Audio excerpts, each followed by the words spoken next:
കുക്കറിൽ നമുക്ക് പെട്ടെന്ന് എങ്ങനെ തക്കാളിച്ചോറ് ഉണ്ടാക്കാൻ നോക്കിയാലോ. അതിന് വേണ്ടിയിട്ട് ഞാൻ കുക്കർ ചൂടായിട്ടാകുമ്പോൾ വെളിച്ചെണ്ണയും പിന്നെ നെയ്യ് ഒഴിച്ചു കൊടുത്തിട്ടുണ്ട്. നെയ്യ് ഓപ്ഷനാണ്, വേണമെങ്കിൽ മാത്രം ഒഴിച്ചു കൊടുത്താൽ മതി കേട്ടോ. അതിനുശേഷം കടുക് ഒന്ന് പൊട്ടിക്കുക, പിന്നെ കുറച്ച് ഉഴുന്ന് പരിപ്പും കുറച്ച് സാമ്പാർ പരിപ്പ് ഇട്ട് കൊടുത്തിട്ടുണ്ട്.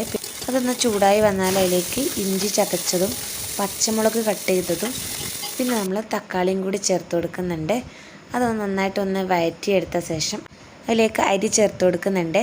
പച്ചരി കൊണ്ടാണ് ഞാൻ തക്കാളിച്ചോറ് ഉണ്ടാക്കുന്നത്. പിന്നെ ആവശ്യത്തിന് നമ്മൾ വെള്ളം ഒഴിച്ചു കൊടുക്കുക. അതിന് ശേഷം നന്നായിട്ടൊന്ന് ഇളക്കി കൊടുക്കുക കേട്ടോ. ഇനി നമുക്ക് അതിലേക്ക് കുറച്ച് സവാള കട്ട് ചെയ്ത് ഇട്ട് കൊടുക്കാം. ഇത് വേണമെങ്കിൽ ആദ്യം ഇട്ട് കൊടുക്കാം കേട്ടോ. സവാള ഫസ്റ്റായിരുന്നു ഇടേണ്ടത്, എനിക്ക് വിട്ടുപോയി അത് ഇടാൻ വേണ്ടിയിട്ട്. പിന്നെ ഉരുളക്കിഴങ്ങ് കട്ട് ചെയ്ത് ഇട്ട് കൊടുത്തിട്ടുണ്ട്. പിന്നെ മുളക് പൊടി, കുറച്ച് മഞ്ഞൾപ്പൊടി, കുറച്ച് കായപ്പൊടി, ഇത്രയാണ് ചേർത്ത് കൊടുത്തിട്ടുള്ളത്. നന്നായിട്ടൊന്ന് മിക്സ് ചെയ്ത് കൊടുക്കുന്നുണ്ട്. പിന്നെ കുറച്ച് ഗരം മസാല ഇട്ട് കൊടുത്തു. പിന്നെ ആവശ്യത്തിന് ഉപ്പും നാരങ്ങാനീരും കൂടി ഒഴിച്ച ശേഷം നന്നായിട്ടൊന്ന് മിക്സ് ചെയ്തിട്ട് അടച്ച് വെച്ചിട്ട് 2 വിസിലടുപ്പിച്ചെടുത്താൽ മതി. അപ്പോഴേക്കും നമ്മുടെ തക്കാളിച്ചോറ് റെഡിയാവും. പെട്ടെന്ന് ഈസി ആയിട്ട് ഉണ്ടാക്കിയെടുക്കാൻ പറ്റിയ ഒരു ഐറ്റമാണ്. ഇതുവരെ ട്രൈ ചെയ്തില്ലെങ്കിൽ ഒന്ന് ട്രൈ ചെയ്തിട്ട് ഫീഡ്ബാക്കൊക്കെ കമൻറ്റ് ബോക്സിൽ അറിയിക്കുക. വീഡിയോ ഇഷ്ടപ്പെട്ടാൽ ലൈക്ക് ചെയ്യാനും സബ്സ്ക്രൈബ് ചെയ്യാനും ഷെയർ ചെയ്യാനും മറക്കരുത്. ബൈ.